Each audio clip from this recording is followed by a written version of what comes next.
Banka e Shqipërisë ka konfirmuar për Versus Pikal se Jet Bank është banka e parë që synon të operojë tërësisht në mënyrë digjitale në Shqipëri, pa deg fizike, në kuadër të strategjisë më të gjerë për digitalizimin e pagesave dhe nismës Cashless Albania 2030. Autoriteti qendror financiar thekson se pavarësisht modelit online, Jet Banki nështrohet të njëjtave kërkesa ligjore dhe regulative si çdo bank tjetër, madje me kushte shtesë për riskun operacional, teknologjinë e informacionit dhe sigurinë kibernetike.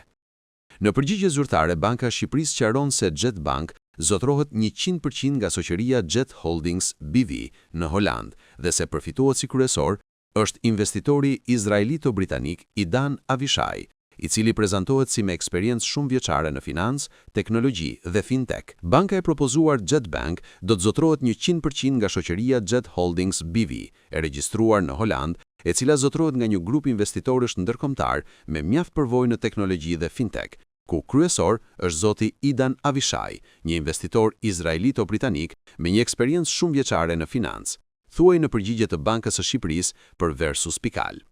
Po ashtu theksohet se janë verifikuar përshtatshmëria e aksionerëve, ligjshmëria e burimit të fondeve dhe respektimi i kërkesave për parandalimin e pastrimit të parave dhe financimit të terrorizmit, si dhe se të dhënat e klientëve do të ruhen brenda BE-s në përputhje për rregulloren europiane të mbrojtjes së të dhënave. Megjithatë, një sër pikpyetjesh të ngritura nga Versus Pikal mbeten pa përgjigje të drejtpërdrejta.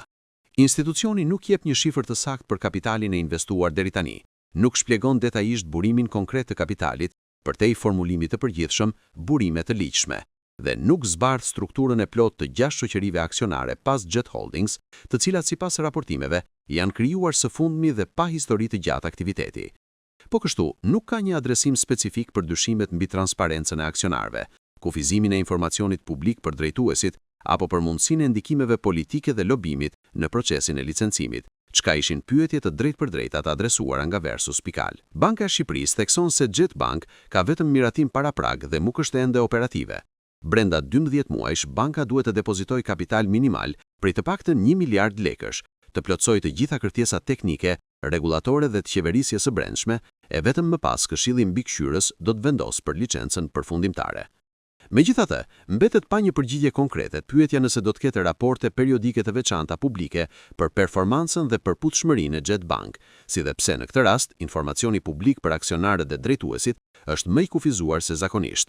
Kështu, ndërsa Banka e Shqipërisë konfirmon linjën zyrtare të sigurisë rregullatore dhe rëndësinë strategjike të bankës së parë plotësisht digjitale, një pjesë e shqetësimeve të ngritura nga Versus Pikal, sidomos ato mbi transparencën e pronësisë, burimin konkret të kapitalit dhe trajtimin e barabartë me aplikantë të tjerë, mbeten pa përgjigje të drejtpërdrejta, duke lënë ende hapësirë për debat publik mbi këtë projekt të ri në tregun bankar shqiptar.